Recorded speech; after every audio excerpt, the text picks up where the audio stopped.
Welcome, everybody. How are you doing? Hello, and welcome back to a B&B Quickie. It's been a couple weeks since we've had the ability to be able to do one. I'll be honest with you, that's partly my fault.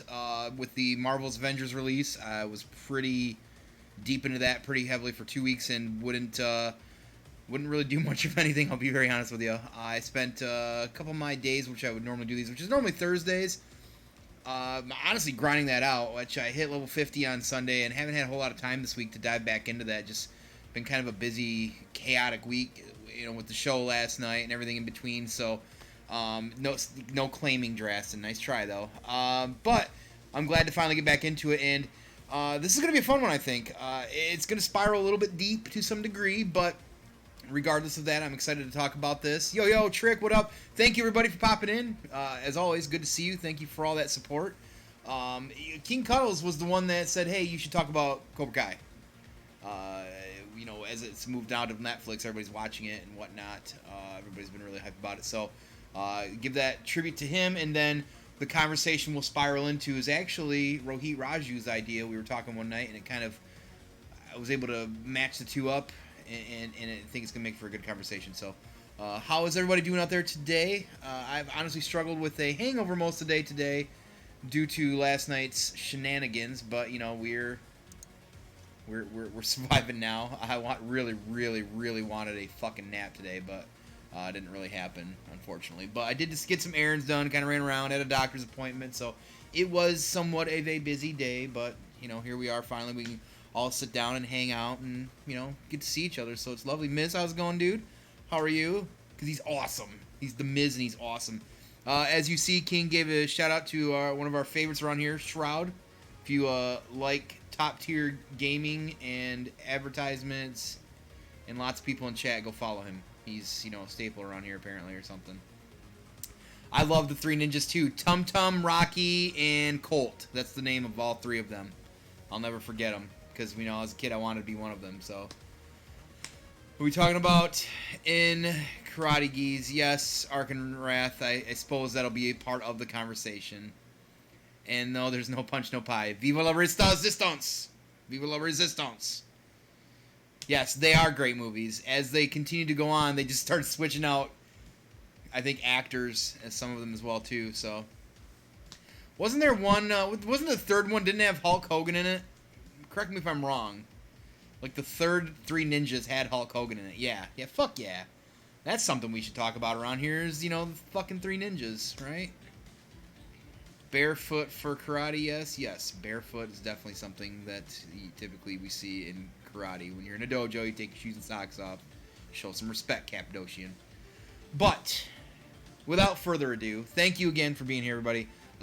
We'll get into some other things after this too, some housekeeping notes, but once again, welcome back to a B&B Quickie. This week it is about Cobra Kai. So this was, as some of you may not or may know, was actually originally limited series exclusive on YouTube through their paid subscription, which honestly I held out on the entire time because I know it was only $5 at the time, but I've got a fundamental issue with giving YouTube money when I've been watching YouTube literally for almost 2 decades and it didn't have ads beforehand. And I don't mind that it has ads. It's gotten really obnoxious, I feel, lately.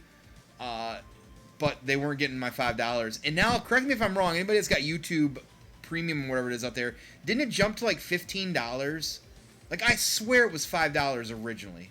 And maybe I'm crazy, but I don't know, man. I'm not giving YouTube my fucking money. Not yet, anyways. Maybe someday. You guys get Suburban Commando is a goddamn classic. Christopher Lloyd as well too in that movie, and I can't think of Mimi. Is it Mimi or BB or something? No. Can't remember the wife's name in Suburban Commando, but I love that movie. Huge fan. Yes, YouTube ads have gone out of control. So out of control. We need some more Seagal, big Seagal. But yes, a limited series on YouTube that recently, in the last few weeks, and I don't know if anybody had heard that this was happening, hey, Netflix somehow requisitioned this, because it's done by Sony Pictures. I didn't hear anything about it, and it just happened one day, and everybody's like, oh, shit, Cobra Kai's now on Netflix, awesome, and I was like, what the fuck, now I can finally watch it, awesome. The series is actually created by John Hurwitz and Hayden Schlossberg, who, I don't know if Forge Hammer's out there, but me and Forge Hammer are huge Harold and Kumar fans. These guys also created Harold and Kumar. I love that trilogy. It's not one of the most overly funny, and it definitely pertains to a very small niche group of us and a cult following us, but especially the first one, holy shit, that revitalized Neil Patrick Harris. I swear that's probably how he got into like How I Met Your Mother and shit like that. It completely came out of left field.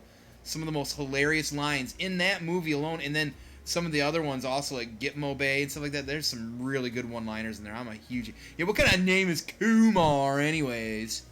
Yeah, fantastic film. The show here does, of course, as you see, as everybody knows, does have Ralph Macchio and William Zabka coming back to be, once again, Daniel and Johnny. Which, right out the bat, you're like, okay, are these guys, what's the last time some of these guys have acted? Like, what are our acting chops last? I swear, the last time I can think I saw Ralph Macchio was in My Cousin Vinny, and I'm sure he was in something after that, but that's the only thing I can think of that I happened to come across him was My Cousin Vinny, which is a fantastic movie as well, too. No, we're not doing the White Castle. Like, okay, we're gonna mention Harold and Kumar. We get it. They're going to White Castle, but Drastin, chill out about White Castle.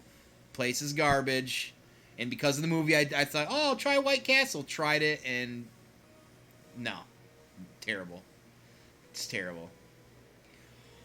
So Cobra Kai is, now a little bit, this is a piece by piece, just a little bit informative piece of it, is actually 34 years after the original film. So not when the trilogy was done, but after the original film. And what's unique about it, and one of the things I think makes this so awesome, is that the narrative is actually coming from more Johnny's perspective and what he's been doing, where he's gone, and where life has or hasn't taken him. It follows kind of his decision to reopen the Cobra Kai after a small series of events that happen, get that dojo back open, and it ends up rekindling his old rivalry with none other than Daniel LaRusso, the Karate Kid. William was in Back to School. Was that before or after Karate Kid? Had to have been after. I think Karate Kid was William's first role. His background, actually, he comes from a wrestling background, which is unique because, you know, karate really doesn't have a whole lot of, like, wrestling style moves, but that's where he comes from. That's why, you know, probably his athleticism helped him get the role, I'm guessing. Machio's a big part of Marvel now. Is he really? I didn't know that, Cap. Are you doing a bit? He's probably doing a bit. It was his first role. Okay, right on, right on. But before we get too deep into Cobra Kai, I do want to just kind of, you know, let's remember a little bit together where this came from. Now, the Karate Kid original movie came out in '84, and which is weird to me to think like that, because as a kid, I would have been 5 years old, and I swear that game or that movie came out in, like, you know, '87, '88. Like, I thought I had a little bit more, you know, years under my belt on this earth, but it came out much earlier than I recalled. So that honestly initially blew me away. I'm like, Jesus, '84, that's insane. Yeah, they were to me too, Dras. Karate Kid 2, like going to Okinawa, I want to say that came out in '87, I think it was, like 3 or 4 years later. And then I believe Karate Kid Part 3 came out in like 91 or 90, maybe even 92. Swanker Bus. Oh, yeah, there you go, Zach. You're right. What's up, Zach? Hillary Swank. That was the fourth one that nobody talks about completely. But this is, you know, these films were, for my childhood, was something real big in my household. My dad loved martial arts films just generally, so like this was something that totally called to him, which, you know, got into me. You know, I took karate as a kid and things like that. He took stuff like that as a kid, so it was a very big piece of my childhood, watching, like, growing up on Bruce Lee and all kinds of other, like, Chinese cinema and stuff like that, and wire work, kung fu. But Karate Kid has always been very unique, as, you know, a lot of movies in the 80s are very campy, and I don't want to say they're soulless, but really just kind of come from a very, like, the stories just aren't very, like, complex, whereas this one is a very, very inspirational kind of series. Like, the films, especially the original, I suppose, it's really about the growth, teenage issues, life obstacles. And Cobra Kai honestly continues that as well too, which is really awesome. The entire series, wait, three. Oh, we're doing 3 bits. Oh, here we go. Three. Everybody's. I don't understand everybody's hate on the third one. I know that usually the trilogy, the last one in the trilogy is garbage, but I don't think that the third one in the Karate Kid is bad at all. I honestly don't understand that hate at all from anybody on that one. You had the bonsai trees and stuff like that, and they were opening up that little shop. Oh man, three wasn't horrible at all. Yeah, that's terrible. We know you like threes, King Cuddles. We know. There's a lot of great scenes in these films. One of my favorites is the. This is so iconic to me. This, and we'll get into the game in a minute too. But this scene, as a kid, was completely mind blowing to me. The thought process that Mr. Miyagi was sitting here with chopsticks and catching flies blew me away as a kid. Like, that was like, I remember sitting around with like some of my cousins and stuff, and we would like pretend to try and fucking do that, and like your mom be like, "What the fuck are you doing?" Like, catching flies, right? We're trying to catch flies. Yes. R.I.P. Pat Morita. Yes. Hex yeah. He was also, wasn't he Arnold on Happy Days as well too? Which is ironic that he plays a role like this, because he actually found himself, I think, in some more comedic roles. Like, the guy was just funny. I mean, you get to see some Mr. Miyagi funny in the series, but I think he generally overall was kind of like a real funny guy. But yes, this is one of my favorite scenes from the original movie. I love this scene. It's so damn iconic. Is it Morita? Yeah, Morita. Yeah, Pat Morita. Come on, Drastin. I'm just reading your shit, so you're gonna get me in trouble with the dude. Don't do that. Definitely one of my favorite scenes. I don't know if any of you guys got any favorite scenes out there too. I know wax on, wax off is something everybody kind of always jokes about and loves as well too. Honestly, I always thought that when it was one of the cool scenes when they get to the high school dance and the Cobra Kai guys are all dressed up in skeletons. I think that's a very iconic scene and look as well too. But yeah, I love this scene. So let's see, what are you guys saying out there? He called himself the Hip Nip when he worked in the Catskills. Think Panic, I think you're trolling me, and that's pretty funny.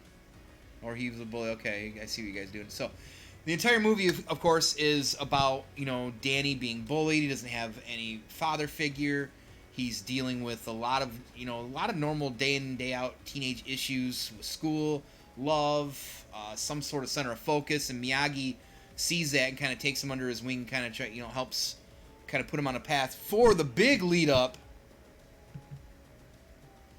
to the one and only Valley Karate Tournament. Right here, what you're seeing is probably another one of the most iconic scenes. You find this in a lot of thumbnails, honestly. This was an illegal kick. Yes, King Cuddles. That's very true. This was actually an illegal kick because you weren't supposed to kick to the face or punch to the face in the tournaments. So it's kind of ironic when you stop and think about that. Like, oh, everybody's excited. Danny won, blah, blah, blah. But the crane kick was an illegal kick. And he won. And that set on an entire spiral for one of the characters' life based off of that kick from his perspective, at the very least, right? And here we are. The Valley Tournament. It's funny. So I don't know if anybody's familiar with. I should have brought. Now that I think about this, and the reason I'm saying this is because I had a moment of realization. That symbol that's on the mat, I learned 2 weeks ago that symbol with like the 3 or 4, that's actually a fist coming at you. 30 some fucking years later, I learned that was a fist. I just thought it was like some sort of like symbols, like that was the Valley Karate Tournament's symbol or something, which it is, but it's actually a fist. I had no idea it was a fist. That blew my mind. That honestly blew my mind when they were sitting there in that little meeting, like, oh, well, just make the fist a different color. I'm like, oh, it just clicked. As soon as they said it, I'm like, oh my god, that's a thumb down there in the triangle, and those are fingers. I'm like, oh my god, unreal. So long. Did anybody else catch that? Everyone realize that? What's the Japanese for pumpkin spice? What are you talking about? Hey, thank you for that follow. Appreciate that, Munoz. I know who that is. What's up, dude? Welcome to the stream. That's a longtime friend right there. Welcome, welcome. Hope you're doing well. Hope you guys like that new follow. See that sweet little alert right there? Me and dude clinging some beers. You guys like that. I know you like that. You better like that. If you don't like it, you're jerks. So, after the movie, you know, the Karate Kid movies saw some pretty big success. At least from my standpoint, like all my friends, all my cousins, family members, everybody knew about Karate Kid. But it was also, like as you said, it was big in my home. There was a Nintendo game, the NES cartridge game, and it had 4 fucking levels. I guess really 4.5 when you think about it, because it actually starts out with the Valley Tournament. And then you end up, you kind of end up going to Okinawa right out the bat. So it was really more based off the second movie. It was one of the first Nintendo cartridges that I owned, and I think I got it for Christmas, I want to say, or something like that. Because again, you know, the movies were so huge and we were, you know, such big fans in the household. It was a hard-ass fucking game. I don't know if you've ever actually played the game. Level 3, the Typhoon level, where you're trying to go through the village and it's raining and the wind is pushing you back the entire time as you're trying to go forward, is some of the most bullshit level design that's ever been created. It's fucking hard. You have to press forward the entire time, and I swear, like, even as a kid, I had a callus on my thumb from trying to do that. Not only was that fucking level just completely hard, some of the jumps in the middle of it when you're trying to jump across water, because, you know, water is, apparently Danny can't swim whatsoever, would try to jump across portions, right? And the wind would hit you so bad and you had birds coming too. So fucking rage-inducing as a kid. It was literally one of the most, probably the earliest of Tone Hulk ragings on video games. This was the game that probably actually started the entire thing. But it was a great game. It was an awesome game. I still love it even when I think about it. The end you had to get to the bell, to ring the bell at the end of the level, and you had to go up this tower, and you got birds coming in, wind and shit, and it was so, like, you could finally say, hey, I made it to the end of the level, and then that tower, or that whatever you had to climb up would end up defeating you. It would get the best. It was fucking harder than shit. Prime Didact, welcome. Prime Gaming, everybody, finally has changed his name now to his new name, Prime Didact. Welcome. King, if you get a chance, you know, you're welcome to give a couple shout-outs for some of the folks out here. A lot of y'all are some of my friends and streamers that I also, you know, if you guys don't follow each other, you know, Zach, King, Dude, guys, give you guys some love and shout-outs out there if you don't mind as well, too. Appreciate you guys. I wonder if you had to chop the log off of... Yeah, there you go. Remember the game had, like, you had to break glass with your arm, you had to time it, but one of my favorite parts of that game, which I got really fucking good at, was catching flies with chopsticks. Awesome. Alright. That's enough talk. I could probably talk about the game quite a lot, too. But now let's get back to the actual Cobra Kai. And what I'm going to do now is I'm actually going to play the trailer for you. So this got released for Netflix. This is one of their main trailers they run with this. It will showcase mostly 1 and 2, and then kind of a teaser for what we're getting to in 3, which apparently in 3 we're going somehow. Danny's going back to Okinawa, so that's pretty exciting. So here's the trailer. Cobra Kai on Netflix. What do we study here? The way of this, sir! And what is that way? Strike hard, no mercy, sir! You remember lesson about balance. Lesson not just karate only. Finish him!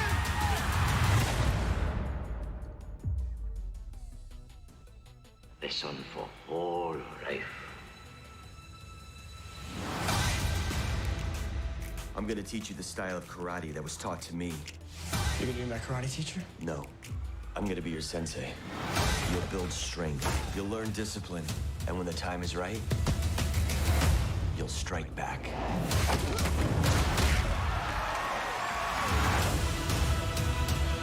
I don't know why you'd ever want to bring back Cobra Kai. What, you looking to take karate? It's my dad. You could still make something of yourself. Like your old pal Daniel LaRusso. You want to stick around? Learn a few things. Miyagi-Do is about defending yourself and protecting others.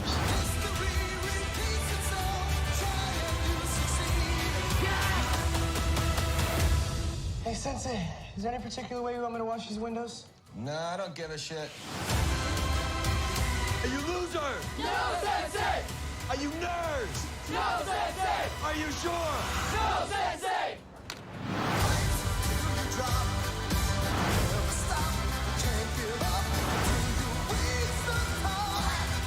potential to be better than I ever was.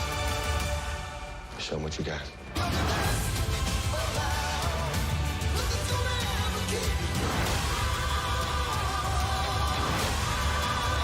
You want to finish this? Cut. All right, we get it? I think so. And put one of those hash browns at the end, you know, like hash brown team Cobra Kai or something. And then send it to the internet!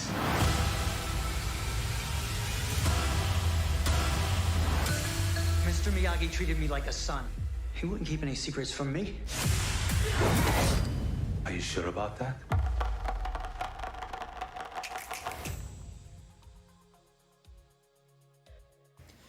Woo, that is a hype trailer. And yes, he, the actor, what's his name? You said it a minute ago. I actually scrolled through, but yeah, he's just as bad as he was as Kreese as he was in VFW. Fucking dope as shit. So, that trailer definitely is great. That song, like the entire time it's building up, and all of a sudden it clicks. You're the best around. It's so awesome, so awesome. If that doesn't get you excited at all, I don't know. Maybe you don't, turn it off and go eat dinner or something. I don't know. Leave me alone, I guess. But that's exciting. So you get to see a piece. He's going back to Okinawa.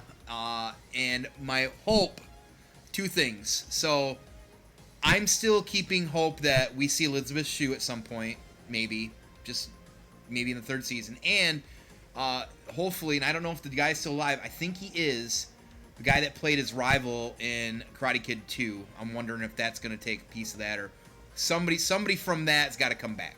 So the show is absolutely fantastic and amazing. So she's got to be in the show.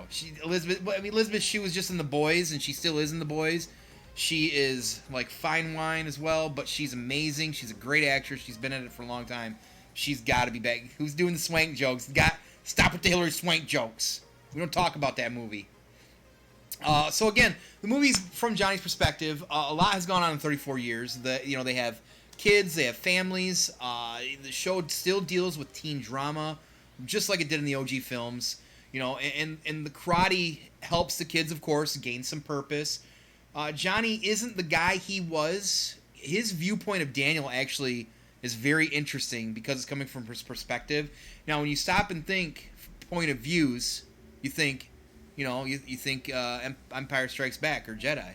A certain point of view, From Johnny's perspective, when he tells it, he thinks that Danny was kind of the bully, and Miyagi was kind of a bully. It's pretty interesting when you watch it how that sets up.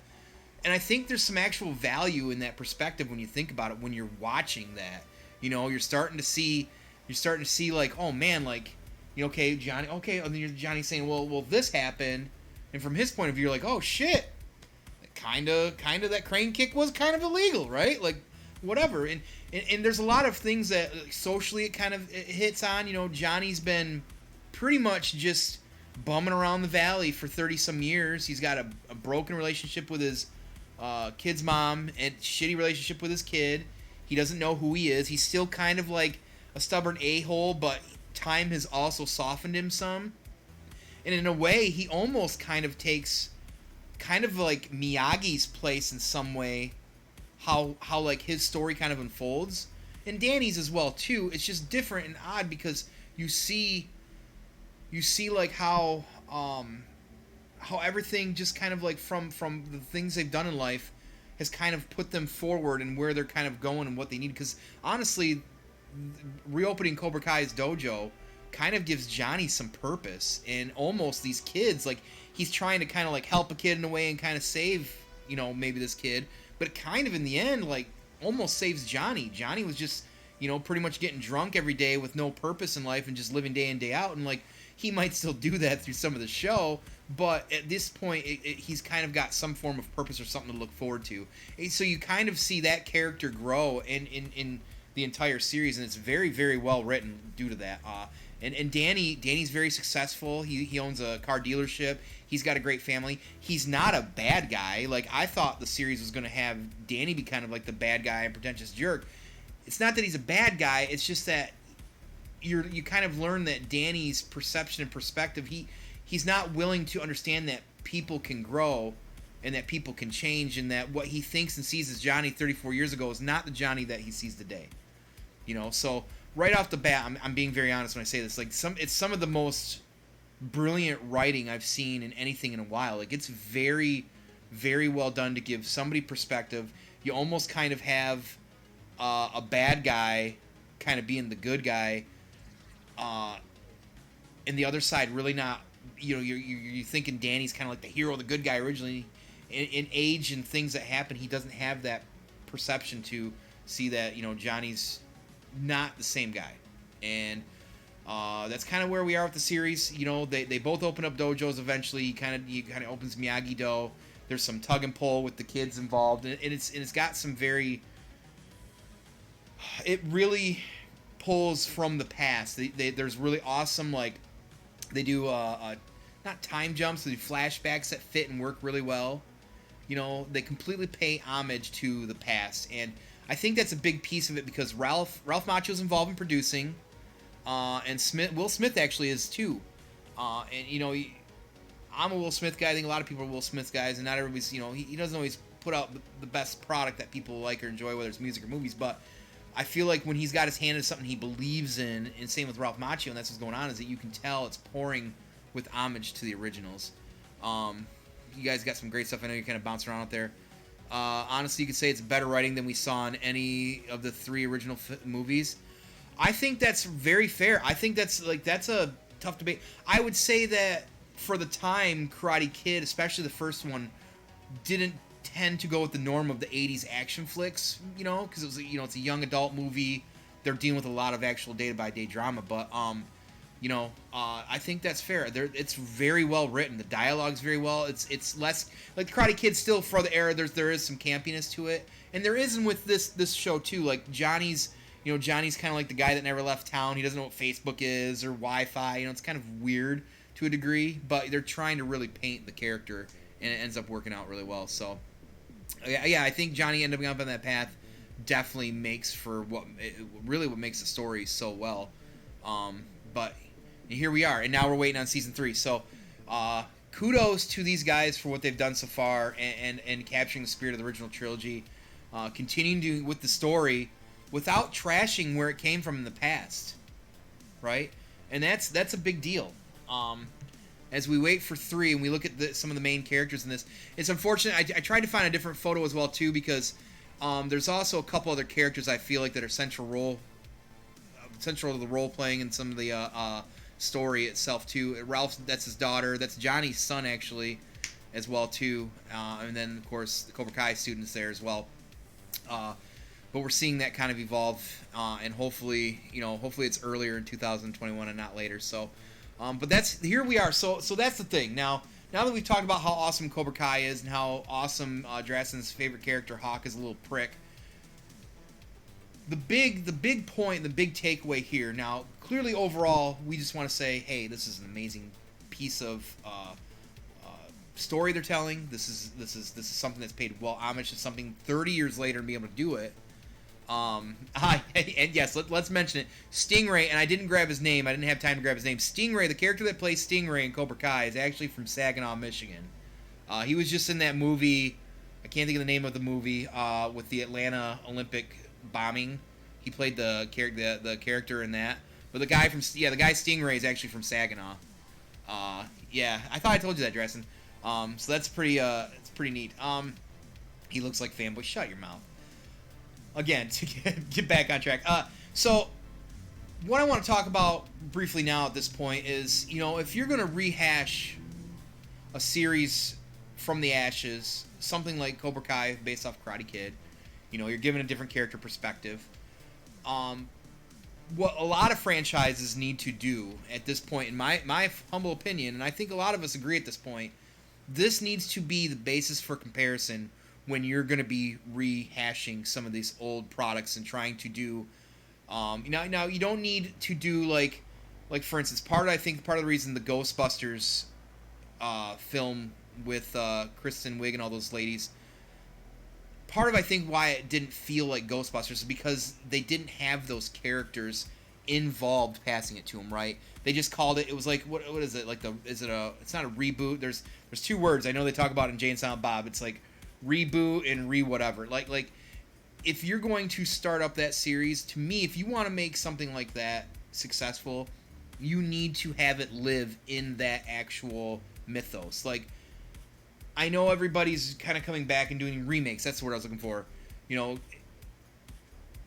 do reboots, please. You know what I mean? Don't do remakes. Remakes, very rarely to me, hit the mark. Because you have an expectation and so much love for the original piece of whatever it is, whether it's a movie, even a video game, you can really translate anything. Sometimes that stuff don't feel like that because the people that were involved are so iconic and there's almost this nostalgic feel to it.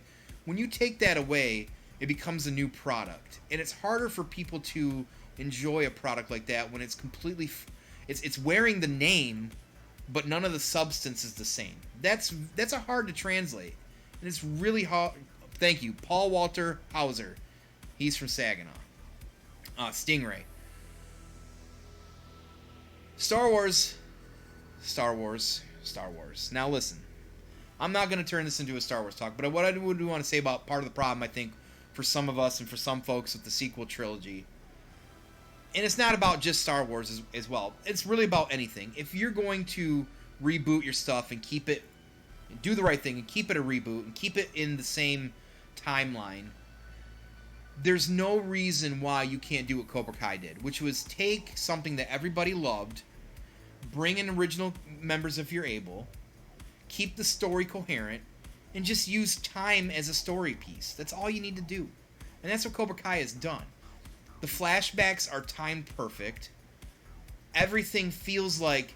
It literally feels like when the third movie ended, that you're just jumping back into the valley, and you're like, oh, I'm back. Here I am. I'm back again. Oh, yeah. There's Danny. He's doing successful. Oh, Johnny's doing this. It literally feels like you didn't even leave those 3 movies, even though there's 34 years in between. That's hard to do, for sure. But I think, again, it comes to bringing the right people back into it.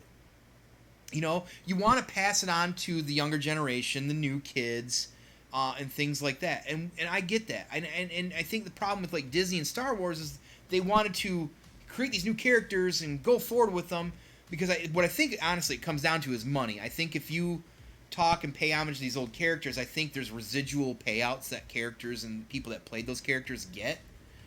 That's just kind of my guess. I've been told that before. I don't know if that's, true, but I'm guessing money has to be a big piece of that. But the problem is, and that's also fine. Like, if you want to move on with new characters and move the timeline forward, what you don't need to do, and this is something that Rohit Raju, he really, really staunch about, and this is what really kind of meshed this brainchild together for me, is Cobra Kai continues the spirit of the original without trashing where they came from. And that's part of the problem with some of these franchises that do these reboots or whatever, and even the remakes, is that it's almost like you completely trash where these franchises came from. Like, if you want to move forward, sure, but there's no reason why you got to kill off characters, make characters dud, or don't work with even maybe the actors at some point to at least give them in there and get them faced and to make it feel like it's all coherent and that it works. Because, again, what's going to end up happening with you do something that's got the title of it, like, could you imagine if this was Cobra Kai and there was no Ralph Macchio Johnny in it? Like, why? Or maybe just a blurb of them? Like even the Power Rangers remake that came out a few years ago, at the end of it they had Amy Jo Johnson in it and Jason David Frank in it as just like people in the crowd, and that was cool because it was a remake, and the movie was all right, but it just never felt like the original, because you're doing that remake. You have to really be careful of how you're doing this, and in these franchises and these mythos, and anybody that's looking to pick up stuff from a long time ago. I mean, it'd be like, I've heard rumors of doing a Big Trouble in Little China, like a sequel to that. Well, okay, that's fine, do that, but make sure Kurt Russell's back and he's the Pork Chop Express. Like, don't fuck with us on it. Do it right, Don't kill these characters off. Bill and Ted's another decent example recently. Bill and Ted, we talked about on the show recently. It's a great movie in the sense of it fits the Bill and Ted timeline. It's not a great movie. It's not a bad movie. It's not the worst movie I've ever seen. It fits the mythos, and it just works, and that's fine. We got really fortunate with Cobra Kai, for sure, because it's a reboot and stays within its own timeline, and you've got all the right people involved. The story makes sense. The story's written exceptionally well. There's great dialogues. There's still lessons to be learned, So it's very shocking to me that things like Star Wars and stuff like that don't have, with all the money in the world, they have all this money, right? And they still can't properly get out one of the most beloved franchises of all time. They fumble with it. And not everybody feels that way, and I understand that. I, over time, have conceded a lot to Rohit about certain things with that series, and about, Han's death in Force Awakens makes sense. It, helps elevate the character of, Ben Solo. But, Luke's is a little questionable, and some of the past and some of the things that they do to trash some of the past doesn't really fit. So, it takes out what makes Star Wars sometimes Star Wars. It says it, and there's a lot of things around that look like it, but when you gut some of the substance of it, it almost makes it feel very cheap to a degree, and it has no heart. And I think that's part of the problem. So to anybody out there, and I'm sure no one out there is going to really listen to me except for all my friends out here, and I'm going to come to the chat here in a moment, but I just feel like that this should be the benchmark going forward. This is how you do it and how you do it right. Now, it might not be as good if you try to do it like Cobra Kai, but if you're really putting the effort to really feel like it fits, I'm more in tune with that than I am anything else. And honestly, again, the dialogue is so good in Cobra Kai. It really feels like you're in that mythos. These movie franchises and these series really need to pay attention to it, So hopefully, if we see any more of this stuff, these sort of reboots, hopefully they lean on Cobra Kai a little bit for that stuff. So I'm gonna come into chat. So a lot of you guys, I'm gonna scroll up a little bit on some of this stuff. It looks like I know some of you guys are agreeing. Let's see. Creed's a good example. I know. Fantastic Four needs a complete remake, reboot. They need to do everything with it. They need Marvel involved. That's part of the problem. Panic, I want to come back to something you say. The character that says get him in a body bag, yeah, there's a moment in there that's kind of, it's a very, very unique moment that Drasten also pointed out recently too. And there's a lot of, there's a lot of different characters that do make reprising roles in this, even if they're small and minute. It's very awesome, but again, I think what makes Cobra Kai so good is that you get to see another perspective, and it kind of almost makes you, we always talk in life how there's two sides to every story, right? And sometimes I don't think there actually is. I think sometimes there's a definitive line, but they really do a great job of showing you with this that there is. And, it's just a matter of opening your eyes and being able to see it and stuff like that. And I think that's part of the struggle with Danny, and this is one too.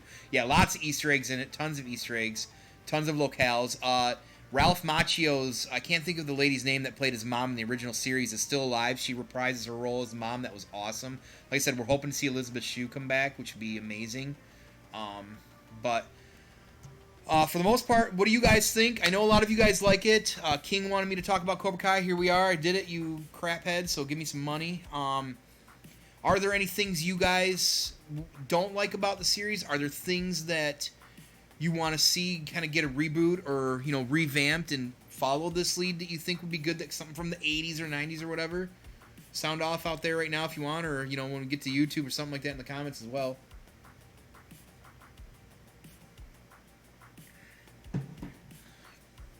Johnny is like Abby from Last of Us 2. You hate him at first, then you see another side to him that makes him the bad. Yeah, when you see what's driving the characters, that's the thing.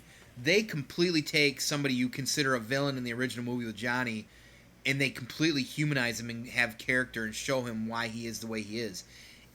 Bad is it's shades of gray. It's shades of gray. Sometimes when you're that age, sometimes things push you in a direction you don't fully have control over. And again, that's, I think, what makes the series so good, is that it tackles all the things a kid that age in high school deals with. Panic says, the only thing I thought was a little off is it kind of had to make 1980s level kid bullies. Yes, I do agree with that. Some of the so that's part of the campiness I was talking about. The kids almost become like very 80s level style bullies. Honestly, the fight scene there's a fight scene that happens in the high school, and it literally felt like River City Ransom, almost like a video game. And it's not bad, like at all. It's actually very awesome. That entire scene was fucking dope. Yeah, kids in high school was like prison style fights. Like, it's pretty wild. It's over the top for sure, and nothing that would actually happen in reality, right? But it's fucking, if you're suspending your disbelief to watch something like this anyways, then as long as it makes sense and fits the product, go for it. And it's dope as shit. It's like fucking, it's like I said, it's like River City Ransom, dude. Yeah, it's crazy. It's crazy as shit, and it helps set up for season 3. So definitely, if you have not seen it, you definitely got to watch it. If you got Netflix, if not, subscribe now, watch it, cancel it, whatever. Highly recommend it. I know Drassen King and I and Prime and Rohit. There's a handful of us that talk over the last few weeks very often about this movie and being like, dude, you gotta watch this fucking movie and blah, or the show. And we've nonstop been talking about it. So Panic says it was Marvel Netflix level halfway fight. Yeah, it was. Yeah, every time you get to a season 3 or a season episode 3, Daredevils, that's when you know there's a big fight coming. Big fight's coming. Dude says, I don't know, these days kids eat Tide Pods. I imagine they could have some wild fights. I'm sure they could. I'm sure they could. Drassen's one of the top 5 shows I've seen. Yeah, it's in recent times especially, and it's awesome now that it's getting so much love because, again, it just shows that nobody was paying premium to watch this shit on YouTube. And 2 years after it's been out, all of a sudden it's blown up because it's on Netflix because everybody's got Netflix. So good on whoever was involved in that. I don't know if that was a Sony's Picture thing, because I know it is Sony's Pictures, to get them over on Netflix. But, I mean, Netflix got that Netflix money, right? So, if season 3 is coming, I know you don't see a lot of shows go past season 3 too far, like whether it's 4 or 5, but honestly, there's potential for this one to keep going for a minute. So, just a few things, and I'm going to wrap it up here. Overall, some little housekeeping notes. Last night, of course, was a full episode of Banter and Babble. I always want to thank everybody for coming through for that if you were able. It was another big show for us. We had an amazing chat, as always. We had a good time chatting. I'll tell you what, like I said, I had to deal with my hangover all day. Thursday hangovers are well worth the experience that I have Wednesday night hanging out with the dude and all of you. We appreciate that and your constant support, so thank you. Little side note, if you don't follow us on YouTube, check out Banter and Babble on YouTube. Dude posted a minute and 40-some second clip today that has blown up and become one of our biggest pieces of media that we've put out, clip or whatever, for the Banter and Babble show, directly just on YouTube as well too, just overall. It's pretty huge right now. Dude, would you say we've blown up like pretty good amount of views on it? I don't know if it's really relevant, however many, but just want to thank all those folks out there, strangers we don't know that have come across it. We appreciate that support as well too. A lot of comments going in on that right now too, so if you guys want to get in and talk about PS5 and part of the clip, if you managed to check it last night, go check it out on YouTube. It's pretty awesome. It's been very, very fire today. Yes, we're going to be premiering the show. If you missed it, it'll be on YouTube, Facebook, 9 p.m. tonight. And it's already available on YouTube, Spotify, Amazon, Google Podcasts, and much more. So a lot of you guys in the UK, if you're probably listening right now or maybe will, check it out in audio as well too. As far as next week's B&B plays, I'm to be determined on what game. Probably going to be an Xbox game. I'm going to try and do the best to kind of do every other week, PlayStation and Xbox, depending on what you guys in the Discord want as well too. The last time we did on Xbox a couple weeks back, we did Paladins. I'd have no problem playing Paladins again on Xbox, honestly. Had a blast with that. So if some of y'all want to get on some Paladins and stuff like that, I'm more than happy to do that again as well. But if some of you guys want to dive into some Avengers on PlayStation instead, we can do that instead. So, holler at us what you guys want to do. Let us know. Drassen says he wants to play Paladins, just not with Dude. What do you mean, King? When you play what? Play Paladins a couple weeks ago with you knucklehead. As far as me and my brand, I'm still not streaming personally right now. I'm going to wait till everything plateaus right now. Once my basement's done, there's still a lot of stuff going on. I am not settled in anywhere. I'm just my time balance. I'm going to just be focusing on B&B Quickies and any Banter and Babble products. We got a lot of stuff going on behind the scenes that we're putting together and solidifying and taking care of as well too. Social media and everything. So I'm just focusing mostly right now on Banter and Babble. My personal brand streams, I'll do them once in a while, like once, twice a week maybe if I've got time, or once every other couple weeks, maybe a Saturday night to drink and have a good time, do all that stuff. And then, dude, are you streaming anything this week or weekend? Any trials? Anything coming up for you? Myself, I'm still heavily into Marvel's Avengers. I'm going to play some of that, maybe, hopefully tonight, and then some more. I'll probably actually play some Ghost of Tsushima. I want to get that beaten as well, too. But, dude, are you streaming at all this week? At all? Anything going on? Any Rage stream tomorrow night? A lot of times on Friday nights he does Rage streams, usually some form of Destiny or something, rage-inducing. Saturday night, I've got a stream I'm going to be doing, or something I'm going to be working with. If you guys see Wetzilla stuff, I'm going to be working some stuff with him a little bit more. Me and him are going to collab a little bit more. Watch for stuff on that in the Discord and social media soon on that. More details as it follows out. Trials tomorrow night for the Raid stream, and might switch over to Spelunky too. Well, there you go, ladies and gentlemen. If you're free tomorrow night, catch a dude. More than likely 9 p.m.-ish or 9:30. Check out his social medias as well too, at the Dude79 on Twitter for any of the information, or the Discord when he goes live. So that's gonna do it for me, everybody. Hey, thank you, all of you, for coming through as always and supporting Banter and Babble. Again, we had a great show last night. It was a big show. All that stuff's getting to be on all media as 9 p.m. tonight if you did miss it. And as always, the one thing that we ask of you, if you wouldn't mind, share us, whether it's word of mouth or sharing us on social media, Facebook, Twitter, wherever you find us, Instagram. Word of mouth's been really big for us. We're having some awesome strides, and it's very exciting. And we want to continue to grow and get big and, provide more content for you guys. So, Cuddles, absolutely. Thank you all, everybody, for coming through. As always, you guys are a pleasure. I will see you all very soon. At the very least, you'll see me in a B&B Plays more than likely next Wednesday. So, everybody have a good evening. Take care of yourselves. Wash your hands. Wash your butt. I'll see you soon. Bye now.